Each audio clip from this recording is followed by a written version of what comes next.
Well,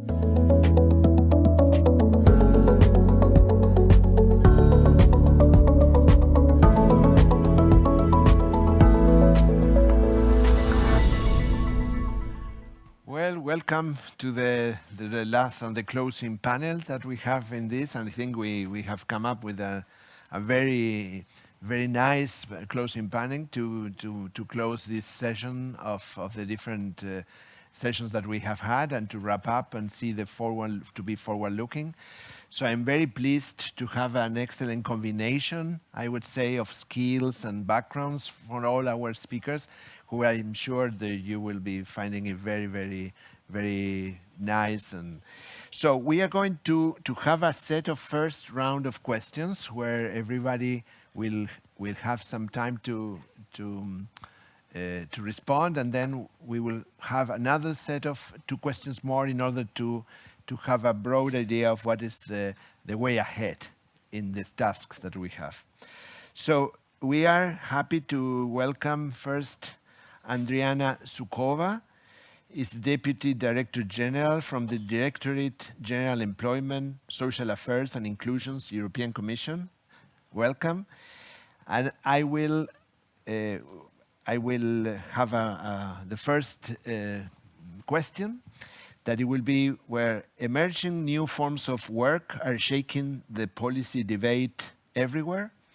From your perspective, what type of new or better data could aid policy advice on this moving target? And how was the case, for instance, when discussing the recently agreed directives on platform work in the European Union? Thank you very much. Thank you very much, Rafael, and good afternoon, everybody. I'm sorry I couldn't join the whole debate these days, but I was in Greece, and I don't want to talk about Brussels Airlines. No, not anymore. Not anymore.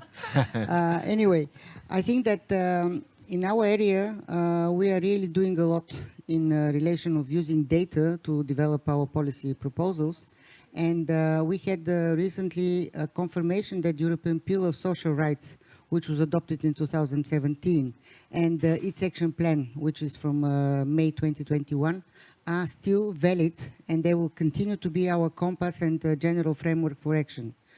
I think that it is so important that we do have good data, that we do understand better what's going on, backed by data, so that we can make our decisions in a clear way, being very well aware of the problem, of its scope, of its dimensions, and then addressing this problem.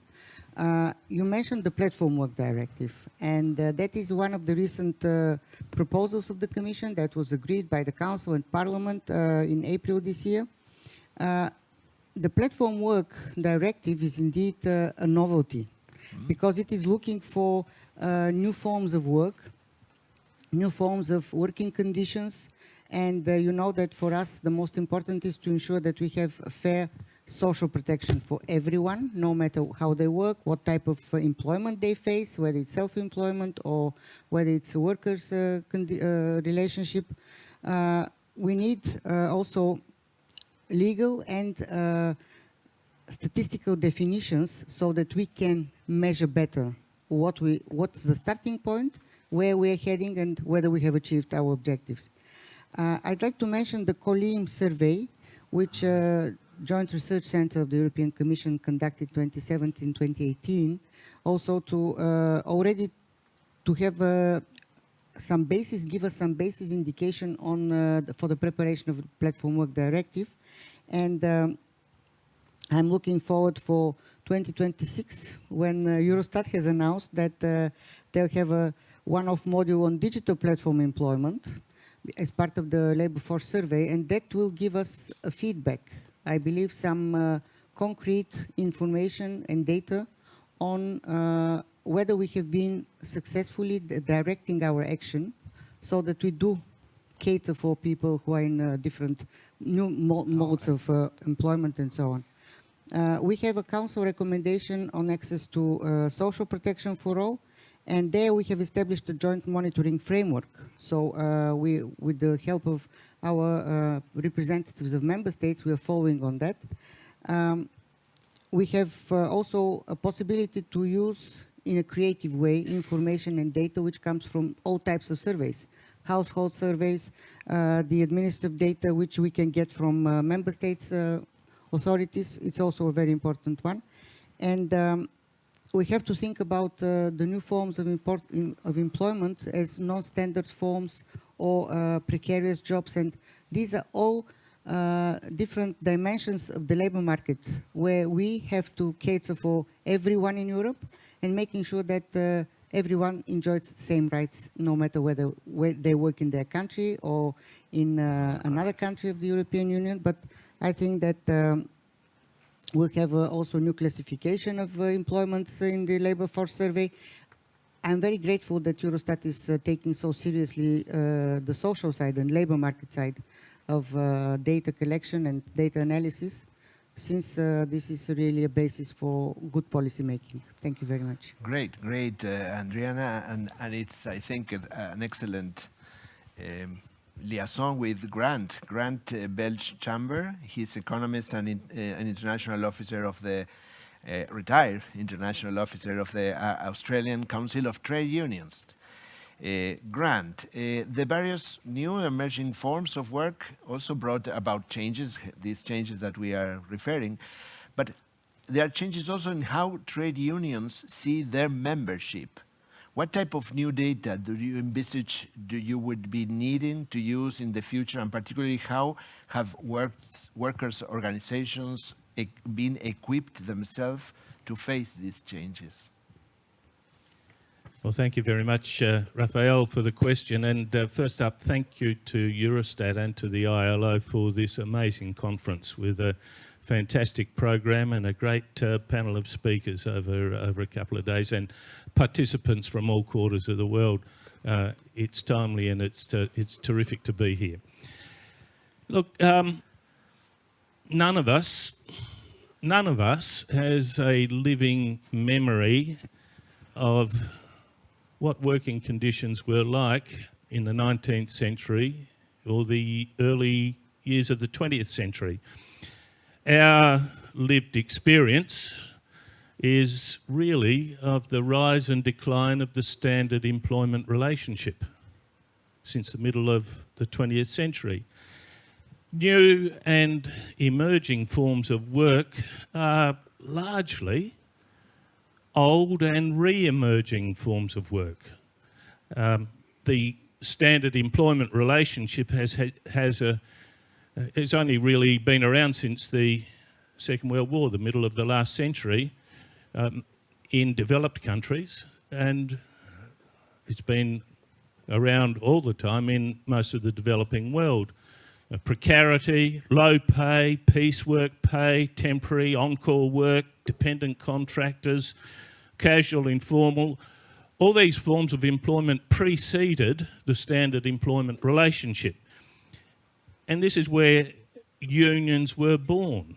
This is the conditions of life where unions were born. And it was a difficult birth 100 and 150 years ago, and it's a difficult rebirth today. You can't beat organising, building collective strength, and building membership, including amongst self-employed workers. This is a long-standing tradition for many unions, amongst dependent contractors, in triangular work relationships, and in amongst informal workers, or not informal workers, workers in informal employment. So, look, over the past 40 years, we've seen the neoliberal ascendancy erode much of the standard employment relationship, directly with outsourcing and offshoring and downsizing, fragmenting the workplaces that are heartlands for union organising, and indirectly with the repeal of a whole lot of labour law by governments enthralled to market fundamentalism. So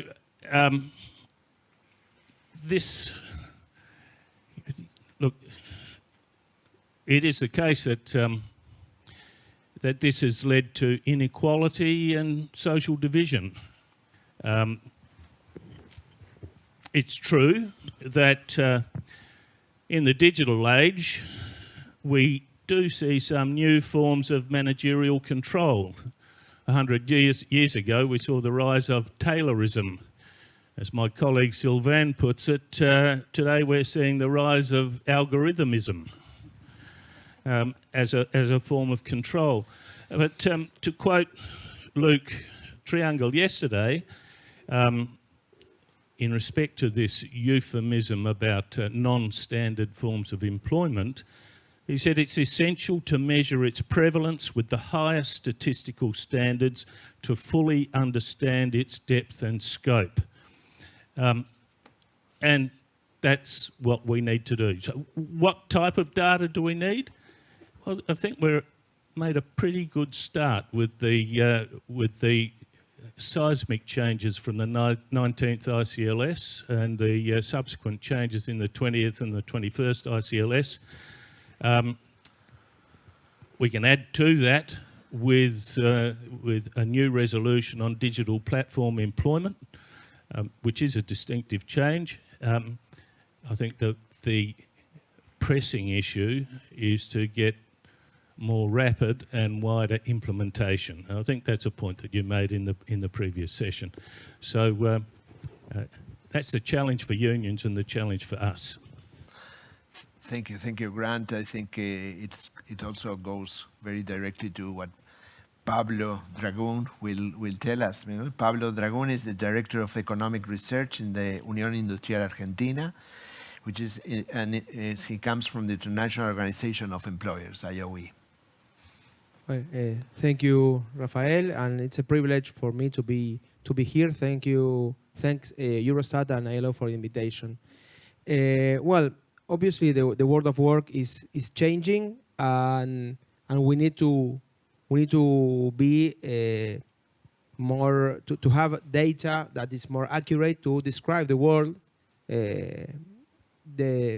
As a poet said, the truth is never sad, but we need to understand and we need to harmonize how we understand different issues. For example, the last ICLS focus on informal work, and nowadays Eurostat are currently started to focus on informality, which for me, coming from a country in Latin America, it's our it's our bread and butter to analyze informality, and apparently in other countries in the developed world, it doesn't exist, but it doesn't exist because it doesn't have a data, and this data has to be compared, and we need to understand more properly, and especially we as employers organizations, the same I would say workers organizations. Sorry, Grant, I take the word instead of you,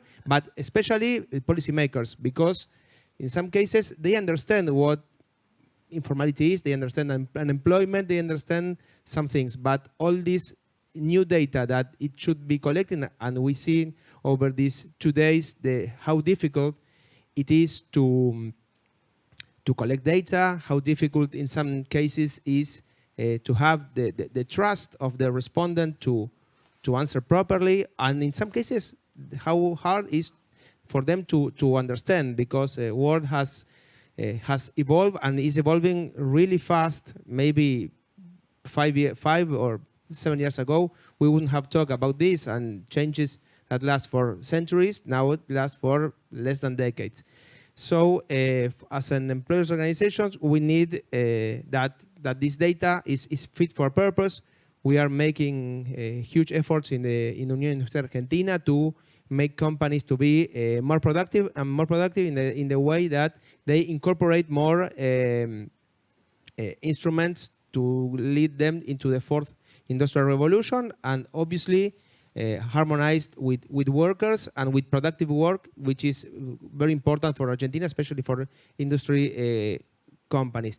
As we said over the last governing body, there's in informality, this critical role of accurate and expansive data in guiding decision making and shaping policies that foster economic growth, productivity, and equitable labor markets. So to have harmonized data between the countries, to have data that is accurate to make decisions, to understand when, in some cases, when an entrepreneurship, if he's a dependent contractor, if he's surviving, or if he's actually an entrepreneur, for example, is really accurate. That. Thank you. Thank you. I think it's very interesting to see, well, from the European perspective, then our social partners, I would say, workers and employers, and now we come back to the producers of data. So we have the privilege of having Julie Hatch-Maxfield. She's the Associate Commissioner from the Office of the Employment and Unemployment Statistics in the US Bureau of Statistics. So in this regard, I will ask you, the BLS, we have seen that has undertaken a big step in measuring electronically mediated employment in the US since 2017. And from the lessons you could learn, how this information, the information that you collected, was used and received by policymakers in the US, and how you would enhance the measurement in the future. I know it's a broad a question, but just that. Well, I first want to say thank you to Eurostat and ILO. This has been a fabulous conference, and I want to thank you guys who are still in the audience right now. I realize we're keeping you from the end, but I'm very pleased that you're still here. I'll say personally, one of my biggest takeaways from this conference is we're not alone in displeasing and not meeting expectations. So as a producer, I think that was one of our biggest takeaways is you're never going to please everyone. So when we first came out in 2017 and we were running the data, first of all, we had issues, as Karen mentioned earlier. We always say the questions didn't work as intended, but we did learn a lot from it. So that was sort of the positive. It was, how can we move forward from this? But when we were seeing the low incidence rates and then we were looking at other countries, it was actually kind of comforting that we were not alone. So thank you for that one. And as Karen mentioned yesterday, we did start off with electronically mediated employment. I still have to look down because it never rolled off the tongue, but we quickly transitioned to the digital platform economy and employment. So definitely that one's going to stick. And what we did, and as you heard from Anne earlier today, and as you can tell, I'm very fortunate to work with very smart people around me. We really took a look at how can we distinguish this from other types of employment. We were going back and forth. You heard, I think, from Finland earlier, where there was a list of 75 different companies that was in the drop-down menu, and there were still a lot of companies that people basically put other. So you think as inclusive as you can get, that there's still always things that are changing and evolving. And I think that was definitely apparent when we were coming up originally with the 2017 and additionally when we were doing the 2023 iteration. I think that's what makes this particularly challenging and problematic is that it isn't stagnant. This is evolving, and it's evolving in real time. And just when you think you have your hands around it, something changes. Your understanding changes. There's new companies that are coming in, how workers are engaging with the platforms, especially on the administrative, on the legal side in the US, and I'm sure elsewhere, that is also evolving and changing. And we've heard a lot about the labor force statistics and how we use that survey and how powerful it is, but that there are drawbacks towards that. Should we look at administrative data? Should we look at the establishment data? And yes, we have that, but when that's changing on you, you don't know if the incidence of self-employed those workers increase because there actually was more people participating in that type of employment, or if that's because they lowered the threshold for the tax reporting from, I think it was $2,500 to $400. Well, when you lower the barrier for that, well, of course it looks like there's a lot more people engaged, but that was really just an artifact of the tax reporting structure. We're also seeing a lot of movements at the state side, where several states have been very effective in they're particularly targeting rideshare companies and getting them to agree that previously there should be tax liability in terms of unemployment insurance. So the companies have said, yes, historically we should have been paying into the system, but we don't agree that proactively that essentially they're still saying their independent contractors should be covered. And the states, most of the states right now are sort of happy with what they're getting. They're still getting large infusions of cash for their unemployment insurance system. But other states, there's actually one in particular, first quarter of 2024, so I haven't actually seen the data yet. Theoretically, those companies are treating them like employees. So it's a question of, within the US itself, in some states they might be considered as employees, some independent contractors, some of them are retroactively. And how do you use that as a statistical producer? How do you make that uniform across the country? How do you make those a time series? Should we push those series back, or are they a one-time change? So we're grappling with all this in real time. And then in addition, there's just a lot of conversations happening in the international environment, which we obviously have been participating in and are very fascinated in learning about others. So just a lot of good energy happening. So thank you. Thank you very much. And we will go back now to the policy.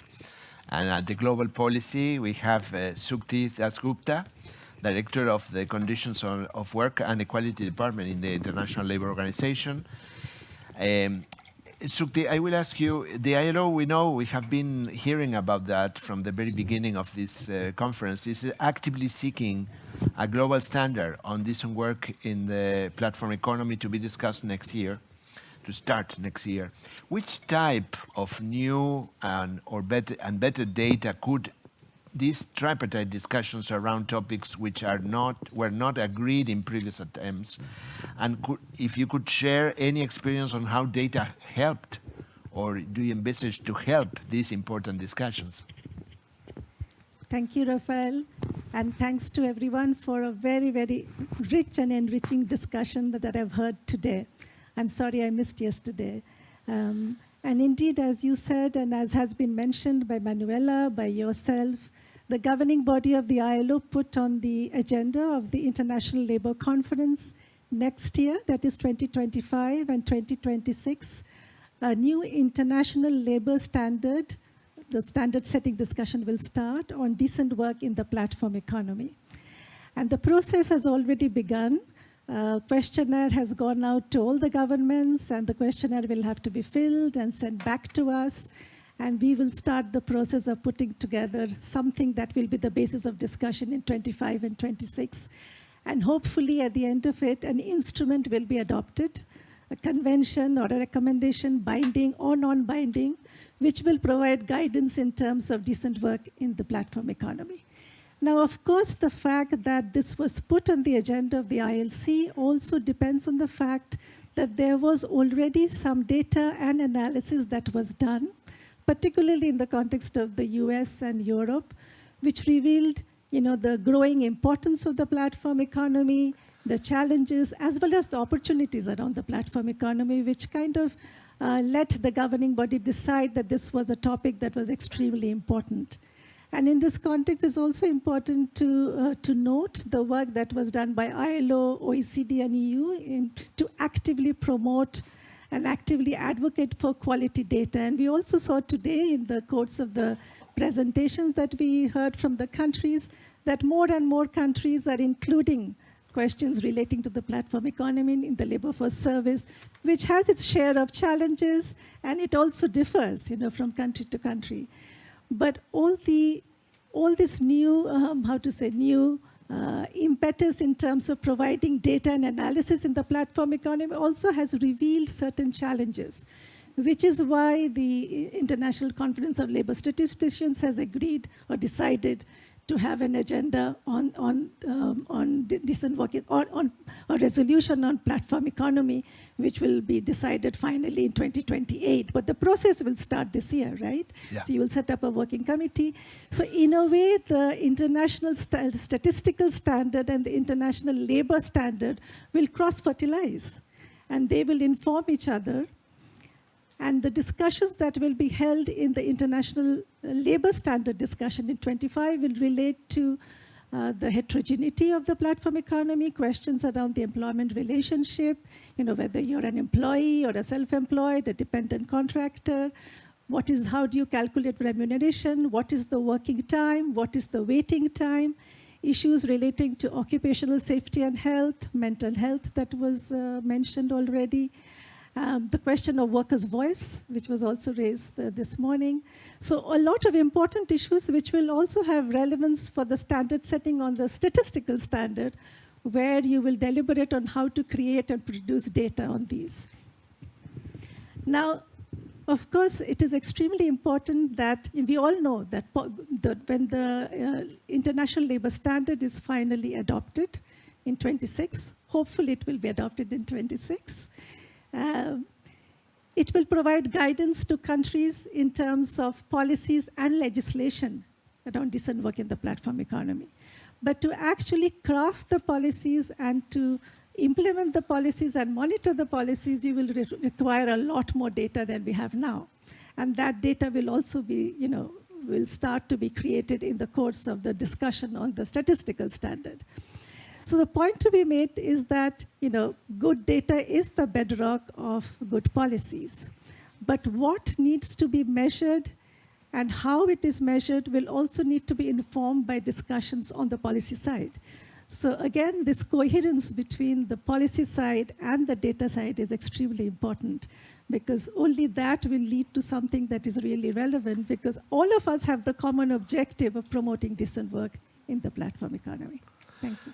Thank you, Shruti, for this view. We stay on in the policy side, and we go to Emiliano Rustichelli. Emiliano is the chair of the Employment Committee of the Council of the European Union.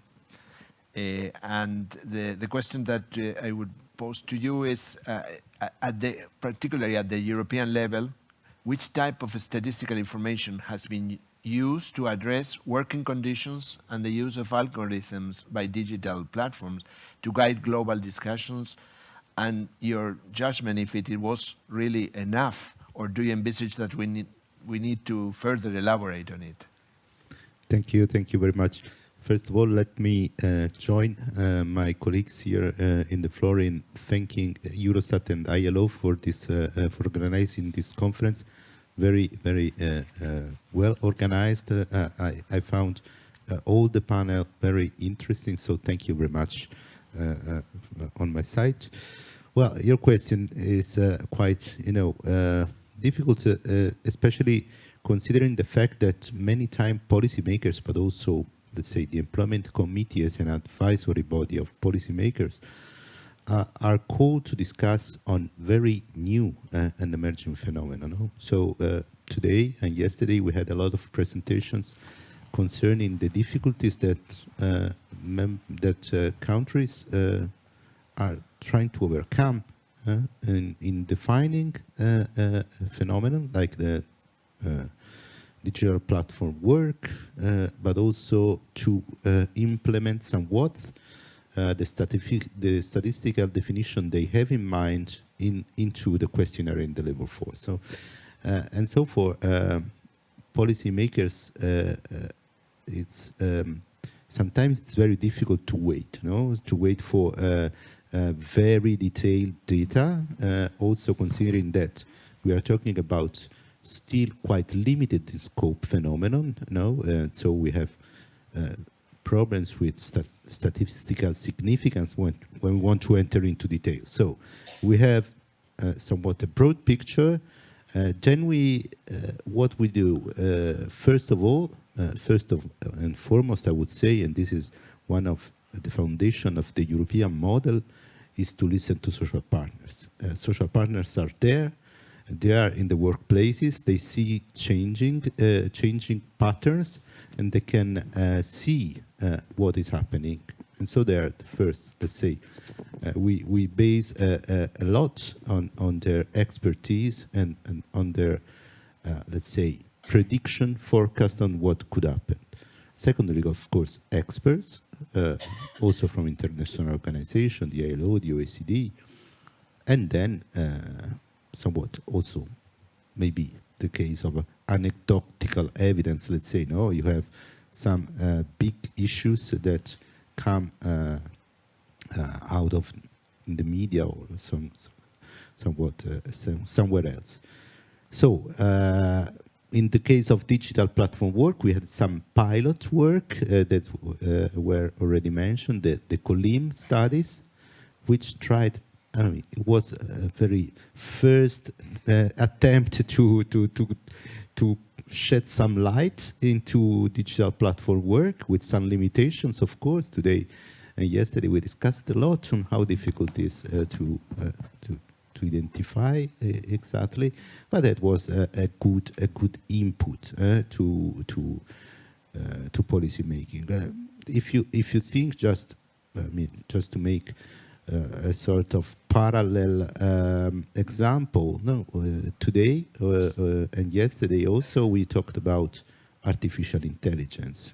We don't have data on artificial intelligence, but I mean, public opinion, policymakers, all are already trying to, figure out how to regulate artificial intelligence without having data. No, we have prediction, we have some scattered evidence from some surveys, but the policymakers are asked to act before, and so usually you have these quite good frameworks.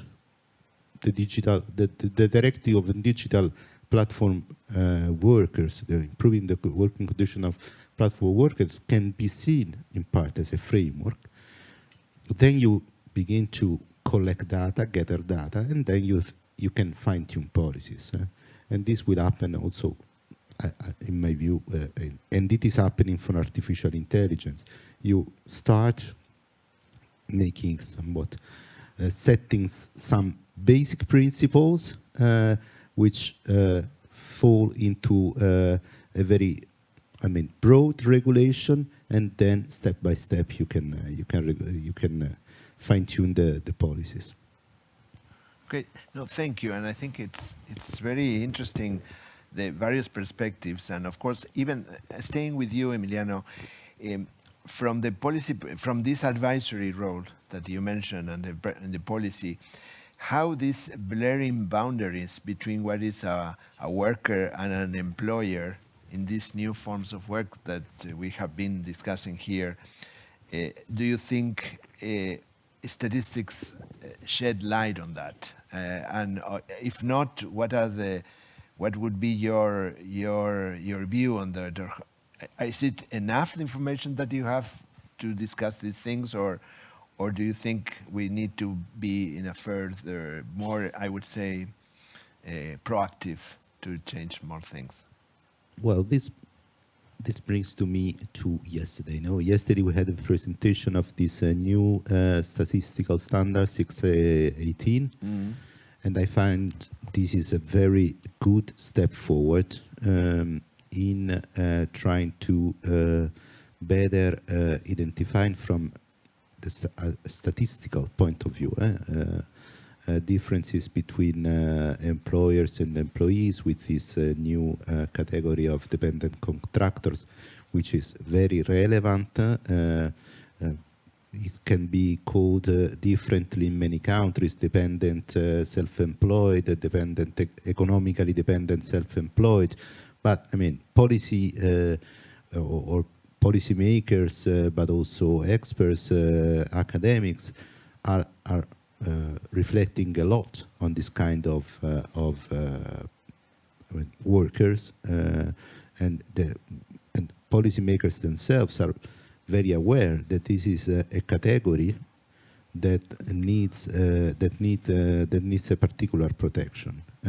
And so now from the policy making point of view, we have a very powerful instrument. It's also about, implementing it. Yesterday, also we listened from some national examples that there are still some obstacles to overcome.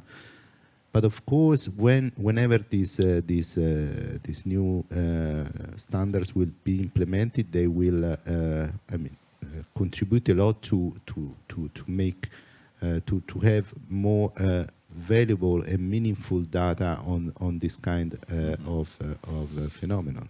The capacity of disentangling or discriminating between employees and employers, is relevant from a policy point of view. I could mention a lot, but let's think about social protection, who is entitled to pay, who is entitled to pay for whom, but also, when it will come to when it comes to the digital platform workers, we know how difficult was somewhat to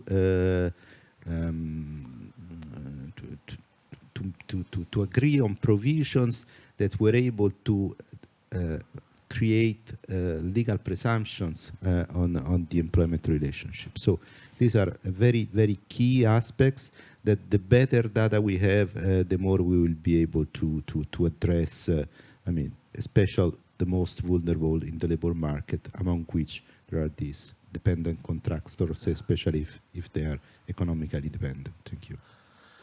No, thank you, and as well, I'm going to Sukti more or less in a similar way, but now, new forms of work are not only platform workers, there are others, and from this policy perspective, the global process beyond the actual negotiation of the platform workers, in general for all type of new forms of work.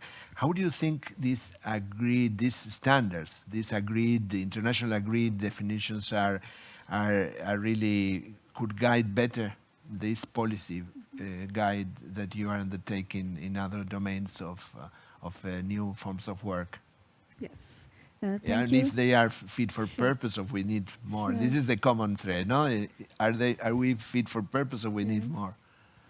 So as I said earlier, I think it's very important because good data is the basis of good policy. And the world of work is changing fast, not only in terms of the digitally mediated work that is coming up, but also it was mentioned earlier, green jobs. And I would say that there are some aspects of the world of work which are not new per se, but there is now a recognition that they have to be measured. For example, the care economy. Unpaid care. Earlier these were not so much discussed, but now there's much more discussion, need to have good data. And for all of this, when it comes to the world of work again, policies are crafted based on social dialogue. And to have meaningful social dialogue, you need to have good data. Now, for that, especially in the context of platform economy, we don't at the moment have internationally agreed definitions or agreed frameworks and standards, which will come up with the statistical standard, hopefully. But there is a question of innovation. There is a change happening in the labor market, so the statistical concepts, frameworks, standards will have to innovate. There was much discussion on big data, on machine learning, etc., which is important, but at the same time, there was also discussion today in terms of how to better use administrative data that is already there. So it's not only a question of whether you use labor force surveys, but how you complement labor force surveys with other surveys to get the best information that you need for policy purposes. And in this context, let me just say there are a few issues that will require further in-depth focus would be not only the gender aspects, but aspects in terms of how these new forms of work affect productivity and skills, but also what implications they have for particularly vulnerable groups. Because at the end of the day, it's also about moving towards social justice. To craft policies for social justice, you need to know how these transformations are affecting different groups of workers. Let me stop there. No, thank you, and I think it's very important also the perspective from the policy side, but coming back to the producer side, no? As we mentioned, it's not only platform workers, it's also other forms of work. And how do you see, Julie, from your perspective, from the producer's perspective, how we are in terms of concepts and definition and standards that have to be thought for other types of new forms of work, and if the existing standards are fit for purpose, or we need to improve them. Well, I'm sure everyone here, the theme is we could always improve, but I do think that the Handbook of Forms of Employment gives us a good foundation. Building on the work of 2018 in terms of the work relationships, that was I remember being at that conference and all the energy around that, and discussing about what that actually looks like. And it was sort of radical thinking about that whole dependent contractor framework, how you can be a contractor but still be dependent on someone else. And then the work modalities. So I think building on that, we're in a better shape now than we were before. But as you said, for the digital platform work, there is more work to be done. And as we heard that earlier today. And I think we're getting there. And I really think it comes down to figuring out what you want to measure and why. And when you answer those questions, then you can come up with your framework. And I think that's where we're still kind of struggling with, because we haven't concretely answered those questions yet. And I do think that the whole remote work, telework, work from home, because that's really cross-cutting in terms of industry, occupation. That is not necessarily a local phenomenon. We're talking possibly crossing global borders there.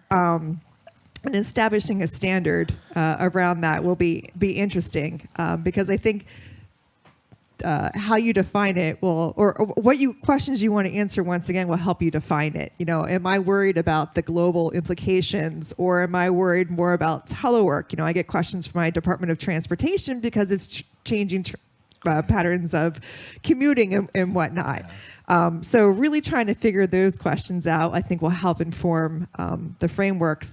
And it's interesting with the telework and especially the remote work on our establishment side. And that has actually been, I would say, almost more problematic than the household side, because establishments in the US, the unemployment insurance account is where the work site is. And what does that mean when people's work site are their homes? How do we, and ideally you want to get as granular as possible, but resources are limited. And are we actually coding all those individual houses?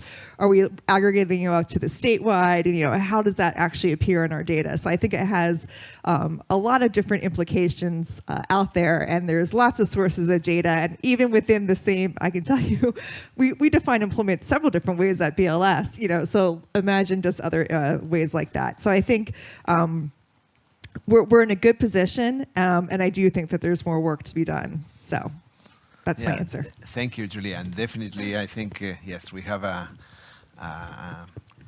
long list of issues that we, as a statistician, we have to face and try to refine and promote new standards.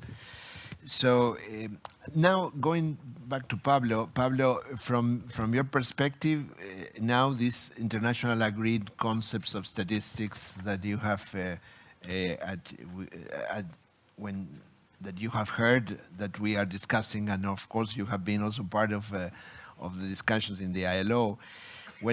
How do you see if they are fit for purpose when you, even at the national level, you undertake negotiations with trade unions and governments? And government, usually this is the role. So how do you see this body of standards helping you in this process? Or if not, how do you think it would be more fit for purpose?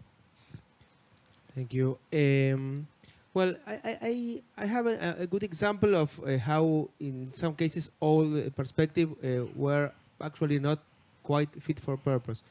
During the COVID-19, my government in Argentina, they put help into these persons in the informal economy. they were calculated that there were about 3 million people. We are 40-something million people. That 3 million people will apply for that. Eventually, there were 8 or 10 million people. So that obviously, I don't know if it was a miscalculation and obviously some behavior and or that they were not actively correctly measuring that, or if we are not facing the problem or more than the problem, that the reality as it is.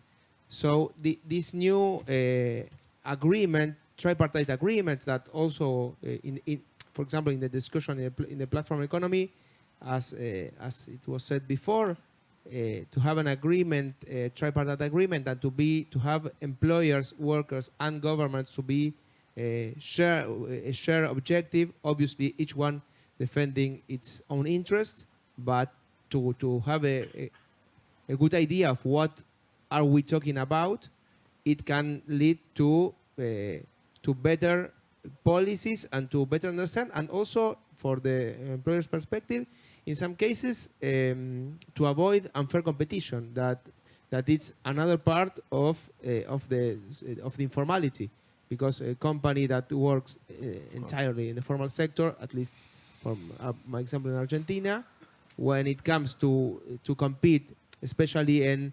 a sector that is highly intensive in work, not highly intensive in capital, where the labor cost is an essential part of the total cost of the production. When someone is not paying enough for their non-wage part of the sorry, I don't have the word. When the contributions to the social security, for example, well, that's unfair competition. But also in some cases, we need to see if this sort of burden is way too much high, and it can a little bit lower can help these companies to formalize or not. Well, but we need to have a consistent data in that. Thank you. Yeah, thank you. Well, mirroring this, of course, go to the trade unions as well. How do you feel the same question, but when dealing with employers' organizations and governments at the national or global level? Well, to take the easy question first, I think the statistical concepts that were developed that come out of the 19th, 20th and 21st ICLS are fit for purpose. Essentially are fit for purpose. There's an issue about implementation. We had a discussion yesterday about implementing the dependent contractors classification. There are difficulties encountered in the practical work, but there was no one who said they've hit a brick wall and they can't do it. This is something. Implementation is the thing that needs our attention, and fit for purpose. This can be supplemented with the new resolution on digital platform work. We don't start from nowhere. There's a lot of really good and interesting work done. The handbook, OECD, ILO, Eurostat handbook, really sheds a clear light on a field that's been foggy for a long time. And there's the typical working party process that the Department of Statistics goes through leading up to the 2028 ICLS gives me confidence that we're going to find something fit for purpose there too. What use is this for unions? Well, really these agreed statistical frameworks provide a lingua franca for us. Employers and unions, we have some common goals and we often have differences. As social partners negotiating with government, similarly, we have common interests and different interests. And within the union family, globally, unions from different regions in the world have different socio-legal context and history. And we need a common language where the words mean the same thing if we're to reconcile difference or understand difference and draft legislation. An example here is the long debate from 2013 to 2018 on dependent contractors. We unions think we're not actually very happy with this classification. There's a spectrum, but at the low paid, low skill end, these are people who are essentially employees, but for some legal loophole. That's our position. And we'd like to see them made employees. Meanwhile, we have to count them. We have to know how big is this phenomenon, how big is this field, what are the characteristics, what sectors, who's most exposed to risk in dependent contracting. And we had a different view from the employers in this. But we've now got a position where there is a clear definition and we can park our differences and have effective, clear dialogue with a common language. Thank you. And of course, I guess that at the European level, we also have the same, but it would be good to hear from you what is for you, what is the role of these international concepts, agreed concepts, for the negotiations that you have done as well at the European level? Well, thank you very much. It's really been very interesting to listen to. Yes, it's been very interesting to listen to all the colleagues here, because I feel a bit reassured that we are not alone. I'm not time.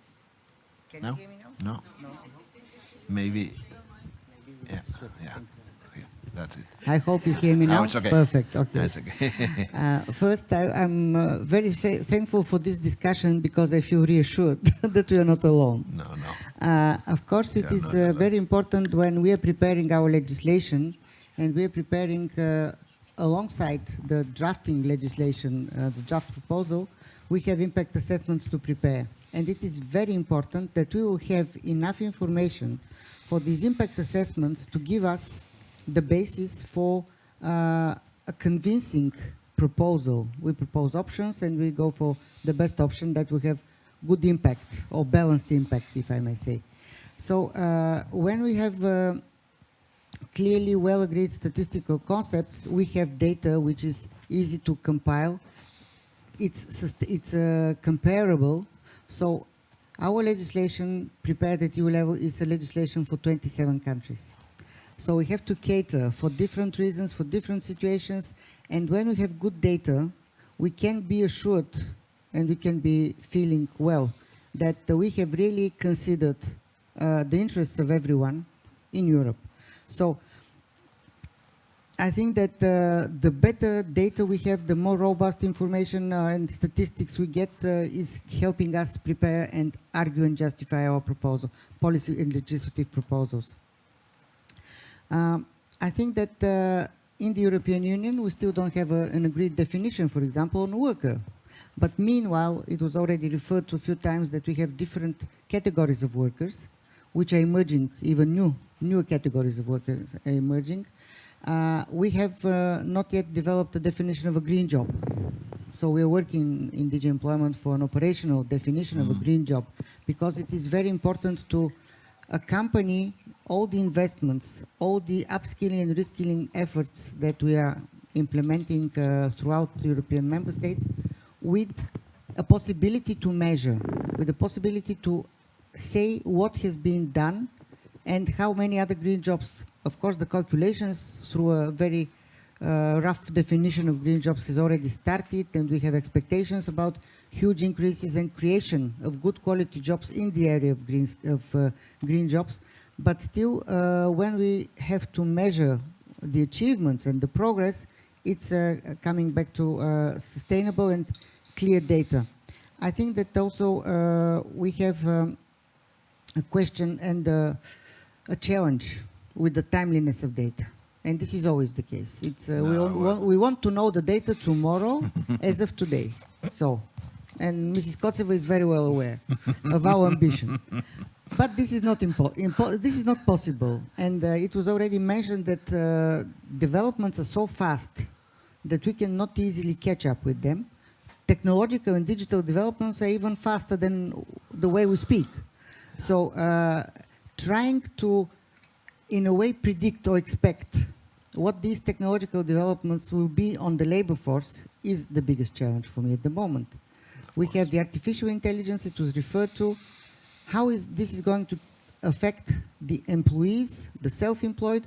How is this going to affect the monitoring and control of people? We have algorithmic management.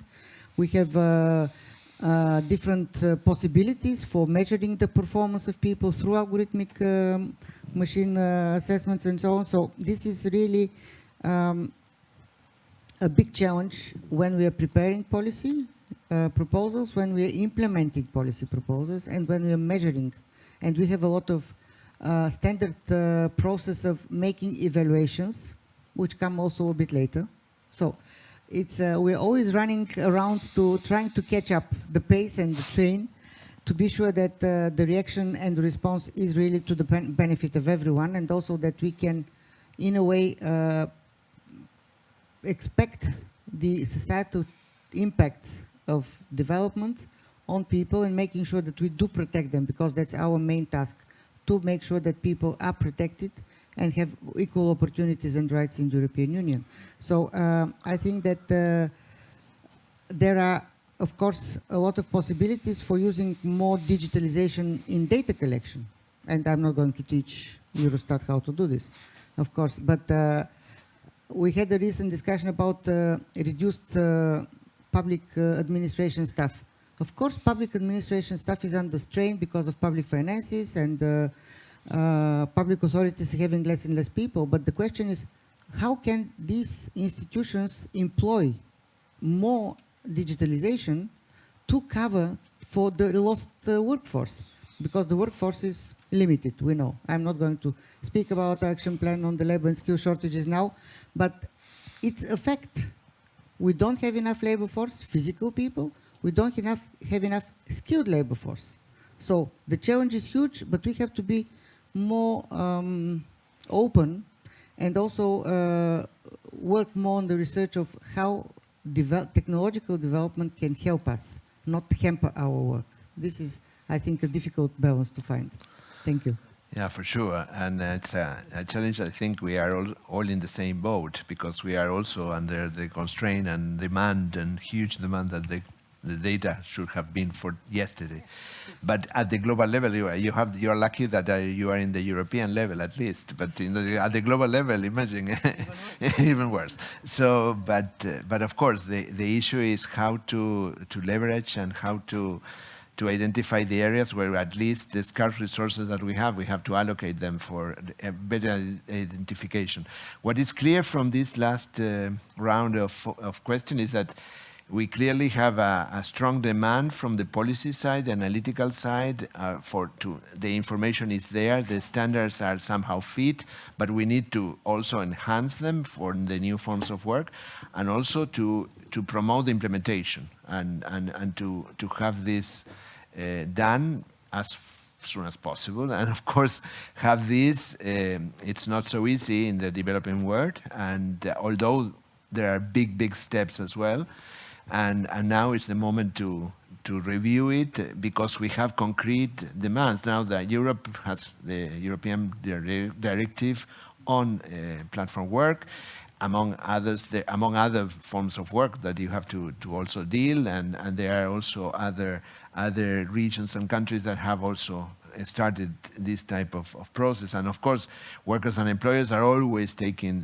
having a very important role in these negotiations, because it's, as Grant mentioned, it's in the sense of the worker well-being, and the same with employers. It has to happen.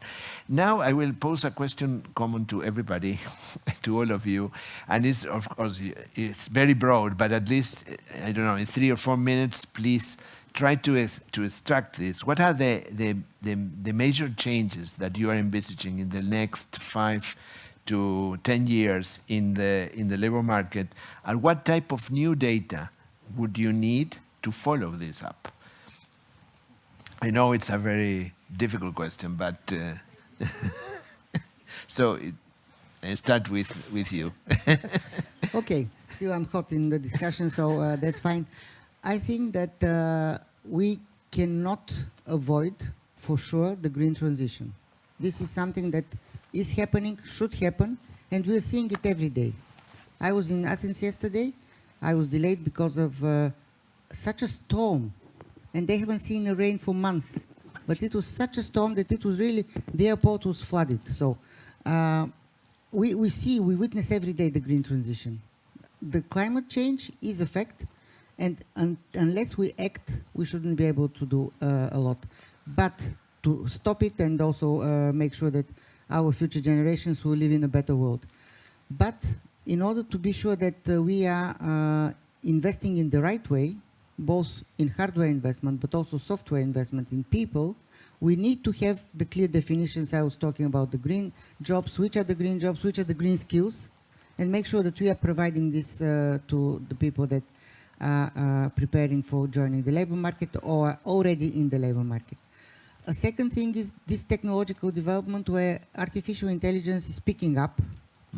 It will be picking up even faster than we expect, and there are a lot of confirmations that the technological development is like what happened in the last 10 years has happened in the last 100 years, cumulatively. So the pace is unbelievable. But then this is also a question of how to use these tools in our daily work to the benefit of everyone. And we refer to the Platform Work Directive, but now the Commission is working on the Telework and Right to Disconnect initiative, because we think that more and more people are working online, and we are not sure that they have good protection of their rights. And it was mentioned by Suti already about working hours, about rest times, about weekends, about availability. And this should be regulated in a way that really works well for the employers, but also for the employees. And we know that for some people who are expecting people to be, their employees to be available 24 hours, this is not possible. Yeah. We have to be sure that we ensure the good social protection for people, especially in relation to their working conditions. This is a big challenge since people are working from home, and we have the health and safety aspects of this, so it's a big initiative we're working on. I also think that we will have the very important challenge of demography. And this is a global phenomenon. It's for Europe, every single country, even in the States. If you travel in the States, you see big signs along the highway saying, we are hiring, which is amazing. It's never been the case. And in Europe, wherever you go, you see a small sign, we are looking for people. Yeah. In Ireland, on the bus, you have, it changes the number where you're going to, changes, and that says, do you want to join us? So it's amazing. It's really so innovative ways of looking for people. But then the question comes about skilling these people, qualifying them, and also making them fit for the needs, because needs develop. And the labor force is diminishing. We'll be losing 1 million people every year from the labor market in European Union, which means that we either become more digital or we have more people, which cannot be produced easily, as you know, so it takes some years. Time to produce and then to grow and skill them. So this is a challenge for everybody's economy. It's not one country doing better than others. Everybody's in the same situation. And we have to really think about all the technological developments that go on with this reduction of our long-living population. Very good, we live longer, but we need also the long-term care when we live longer. We have better health care when we live longer. So we put another challenge ahead of us for the workforce which is there. So it's really a very complex assessment of how we can measure where we start, where we want to go, and are we doing the right steps on the way.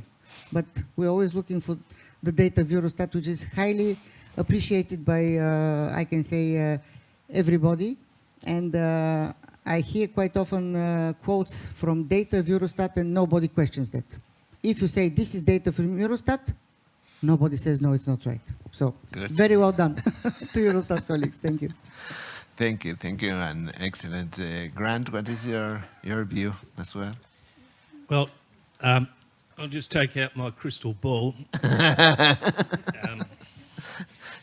Raphael, I'm an optimist. Hope dies last.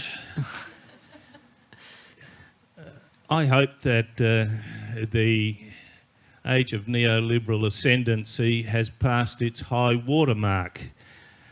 We've seen inequality burgeon.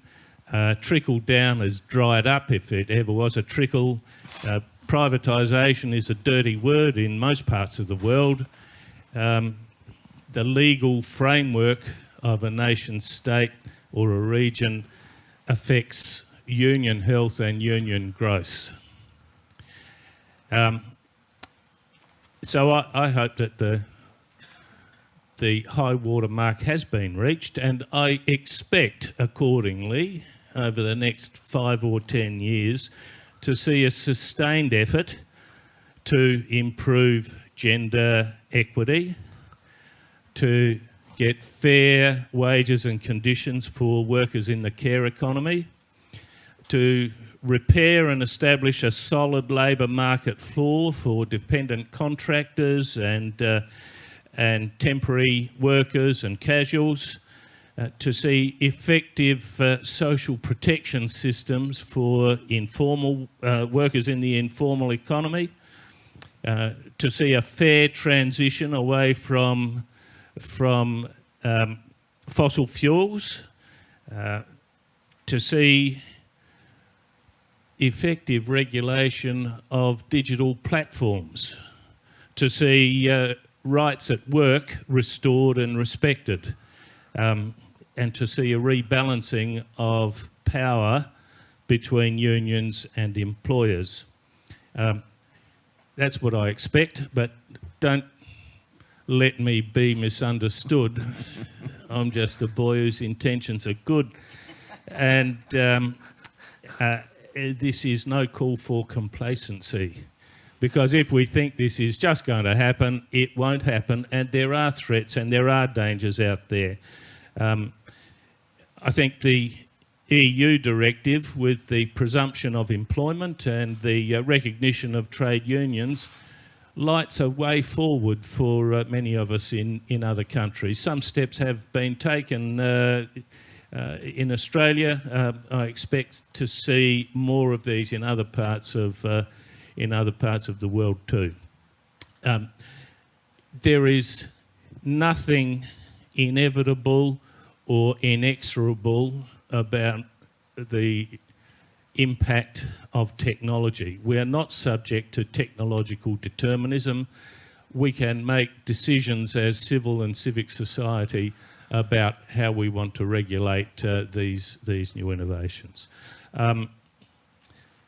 What data are needed? Well, I think the data we've been working on and continue to work on, and this idea about getting data, administrative data from platforms, is a very powerful thought. Thanks. Thank you, Grant. And of course, Paulo, a similar question. Thank you.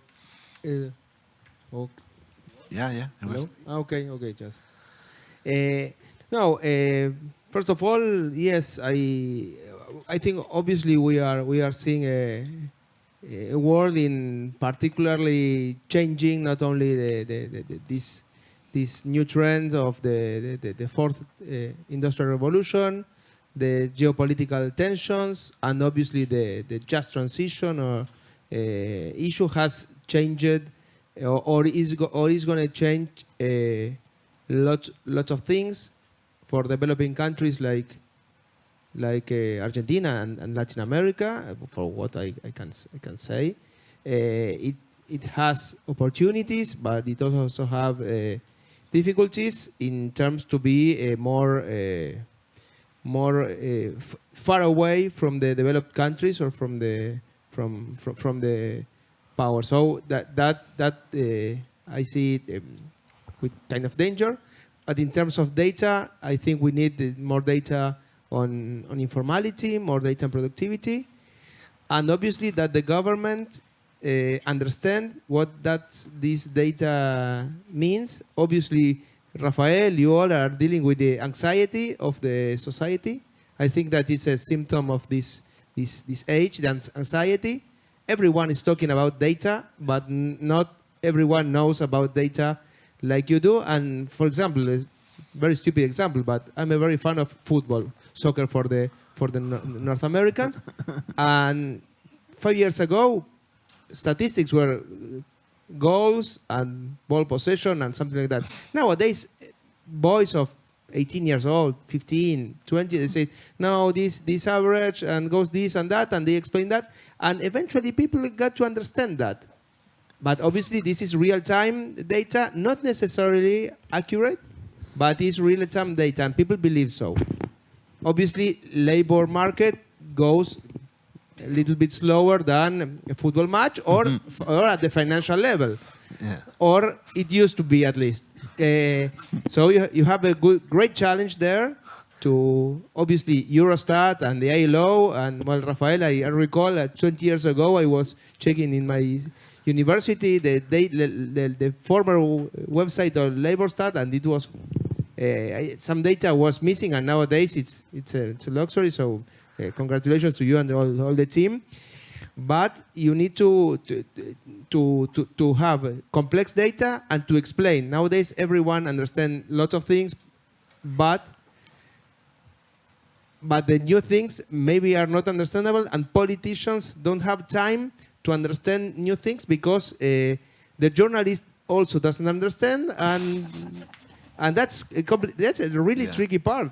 And eventually, that leads to or bad policies, or bad implemented, or bad feelings. And okay, I think that this how to communicate, because it must be important, because one Instagrammer can say, oh, I'll do this and that, and some nice graphs about labor, and 3 million views, oh, very nice, and you are working a lot for years and discussions and all of that, and then, okay, 100 impressions. And this is really frustrating, yes. But you have to deal with it, and that's a challenge. I really don't know how it's going to end, but it really should be focused. Thank you. Thank you. And I think it's an interesting way. It's about the possible danger of fake news in the air. Julie. Hello. I'll go quick. So. I think we heard a lot about AI, and I do think that will impact. I am not one of the people who believe that in the next 10 years we will all be out of a job and the computers will be running us. I do think there's that emphasis on skills, and I definitely heard that yesterday, and I circled it. I think that's a lot of what we as data producers don't have a ton of information on. I can tell you industry, I can tell you occupation, I can tell you where it is, but I can't necessarily give you the skills associate with the jobs, but more importantly, what are the skills that you're going to need for tomorrow? And I know that's the question I get all the time, especially in workforce development. So I think that is something that we are going to continue to focus on. I also get lots of questions on real-time data. The pandemic, everyone and their brother, if they had data, they were putting it out. And when I was doing official statistics, I was like, I know you don't care about me right now because my data is old, and literally we released June data this morning for the jobs report, which is fast when you think about like what we're doing. So really trying to balance the demands of people want information now and they want it granular. So how can we leverage the big data? How can we leverage the matching? How can we then also with the confidentiality and the privacy? Because the more data that is out there, the easier it is to identify individuals and companies. And I know you guys are under the same pressure that I am. I care about your data probably more than you do. And I want to make sure it's protected. So all those things converging to make sure that the users and the policymakers get the information they want. They get good quality data. They get it quickly, but also protecting all of that other stuff that's happening. So lots going on. Great. Okay. Thank you. I think the world of work is changing so rapidly that it is a risk to predict anything about the future, because perhaps even 10 years ago, we wouldn't expect to be sitting here and discussing the impact of AI on the labor market the way we are doing today. I think what will come up, of course, the jobs due to climate change, etc., will be a big part, as was mentioned. AI is still an animal that we don't know how to understand. It was mentioned that you need to have human in the loop. I would say human in control, maybe. Non-discriminatory, because these are the challenges and the risks that may come up. So again, this is a lot of discussion and discourse that will happen around that, on which good data would be useful. But also teleworking, because the place of work is changing. What are the implications for work from home? How do you calculate hours? How do you disconnect? The protection of our disconnection, these kind of issues are coming up. But also data protection. And there'll be huge conversations around this, which will all require a lot of good data to support the conversations. But at the same time, like Grant, I'm not so pessimistic, because we have a good basis. The 19th ICLS to me is really remarkable. The fact that we were able to expand the remit of work, the fact that unpaid work is considered to be work, which was not done years ago. But of course, we need to measure. So there's a lot more work ahead of us, and what is not measured often gets lost. So it's very important that we have good data to measure the things which matter. But what are the things that matter would also require a conversation between the people who do data and the people who do policy and the people who do analysis. So I think it is a collective responsibility, and perhaps collectively we will overcome the challenges. Thank you. Thank you. Thank you very much. Well, quite difficult to be the last one. I could subscribe to most of the things that were mentioned before me. May I insist on a couple of them? First, working time. In my view, this is something that will increasingly become important from a policy perspective, but also from a statistical one, because if you think that working time can somewhat also affect both labor force statistics, but also national accounts, labor, the estimates of productivity. So it is something that has policy implication, but also statistical implication, and we have to take care about that. A second point, which is, I think, very, very relevant, is that we need statistical standard for the care economy, absolutely, because it is a sector that will become really crucial for our societies, and we cannot have such an important sector without clear definitions, without clear understanding of what is paid care work, unpaid care work, and so on and so forth, inclusive in a, let's say, gender equality perspective. And let me, a final point. I mean, since the future is very unpredictable, maybe next year we will have a humanoid here talking to us and explaining us on how to use big data, because I must admit, it's years we talk about big data, but it's still not clear to me how to handle that. Maybe artificial intelligence will help us in that, but I think we have principles. We have, in Europe, we have the European Pillar of Social Rights, and the ILO has decent work principles and a lot of convention and labor rights, fundamental rights, and the challenge is to, these are the compass, and we have to navigate in a very changing world of work, but we have still to stick to this principle and being sure that they're implemented and applied in our countries and possibly globally. Thank you very much. Well, thank you. Thank you very much. Thank you very much for this. I think we have brains picked on all of you. I think we can. It's an excellent way of closing this discussion and this global conference. I think first of foremost, I think my big takeaway is that I know we have a lot of questions. Yes, we can go with more questions that we came here, but at least we have the correct questions, and I think we have an interesting and common understanding that it's this to catch up with these hectic changes. We have to move statistically very fast. We have moved, but I think we have to move faster. And excellent acknowledgement from the policy side of the excellent work that all the statistical community does. I think it was the proof also during the SDG process, where the statistical community went ahead the political process to really define the concrete metrics of all domains of human development, which is excellent. And of course, the next system of national accounts as well, it's that it will be in force next year.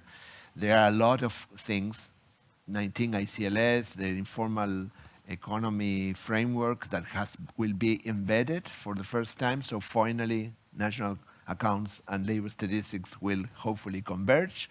And so there are excellent news on the other hand, but of course we have a lot of challenges for the future in the statistical field. And I think this panel was excellent, and frankly, I would thank you for this. And just to close it, also thanking all the organizers and particularly our partner in crime, Eurostat, for having organized this so nicely and for having hosted us so great, and thanks to all of you. And of course now I invite all the speakers now to sit there, and we have the closing words from.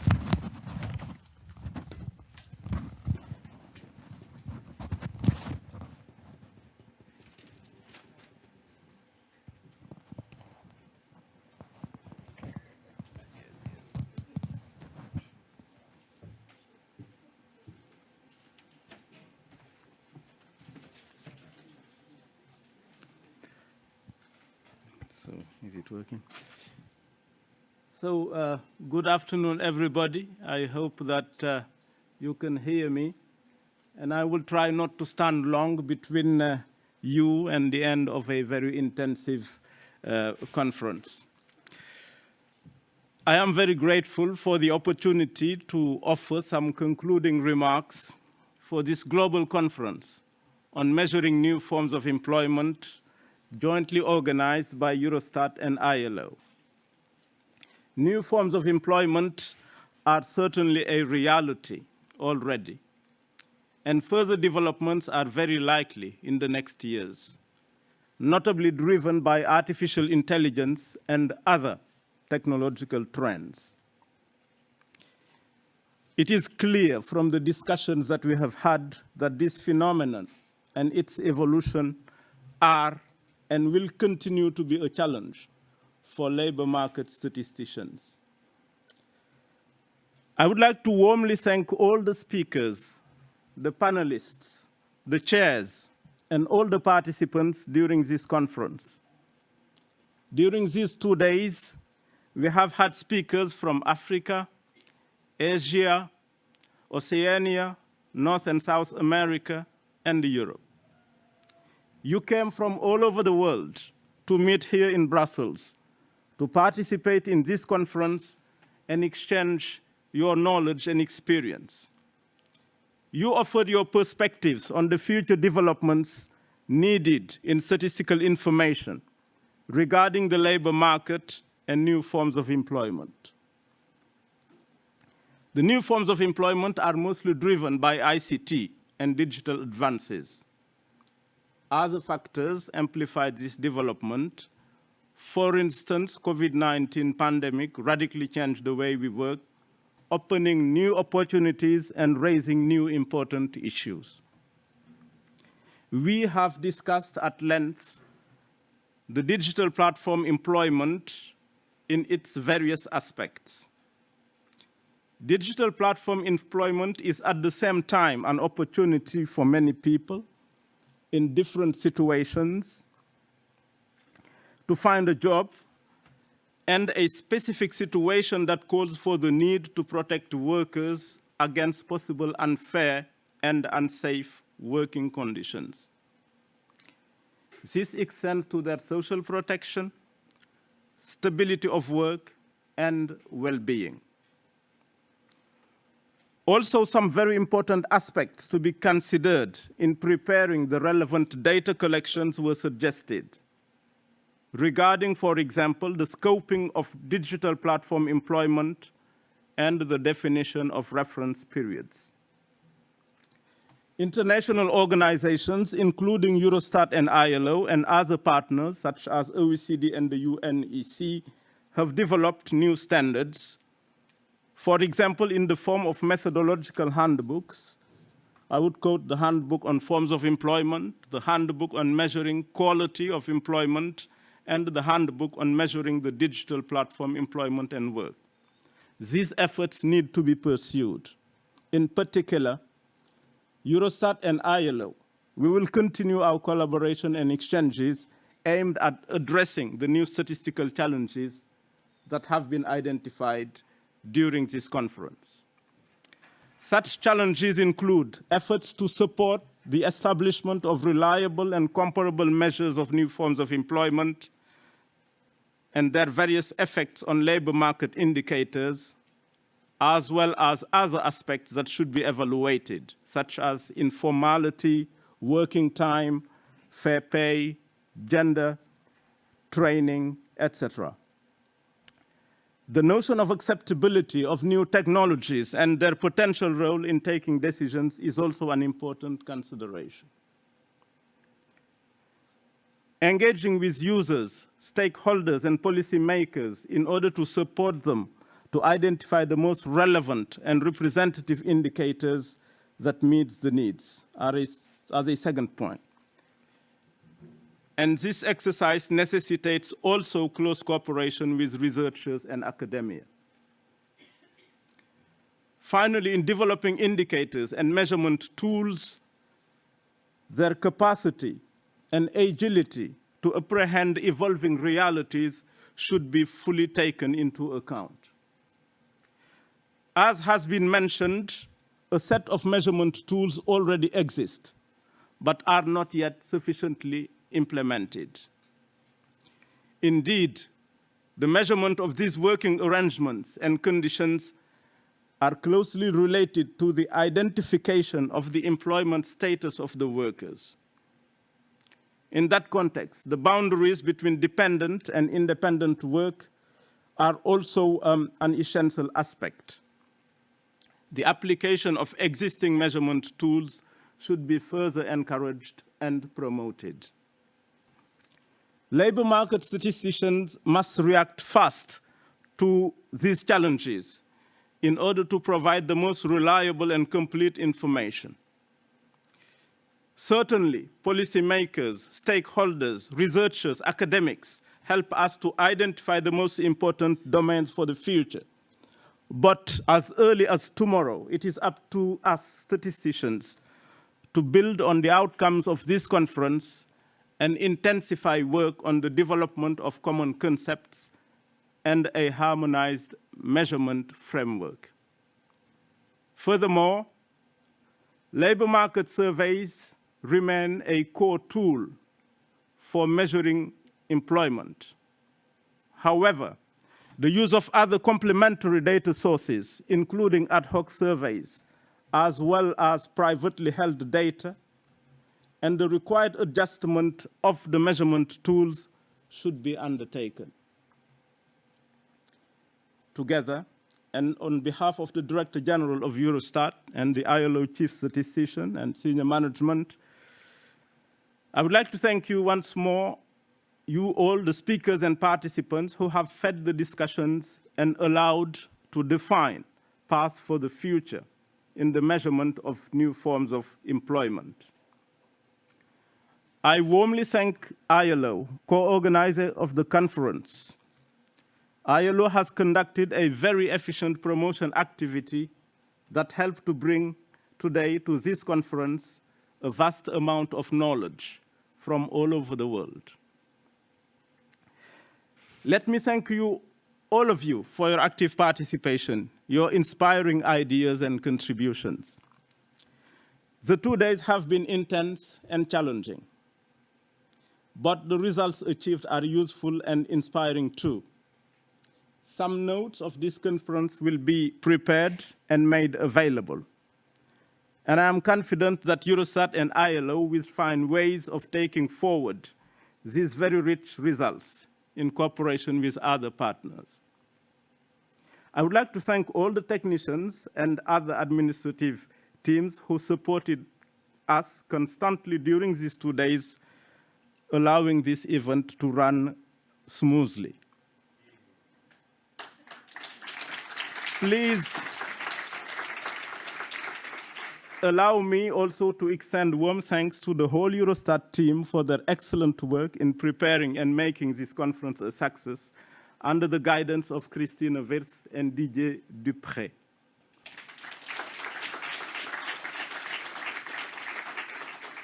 Last and very importantly, heartfelt thanks go to the Eurostat Director General, Muriana Kotseva, and ILO Chief Statistician, Rafael Diaz Medina, who allowed all this to happen.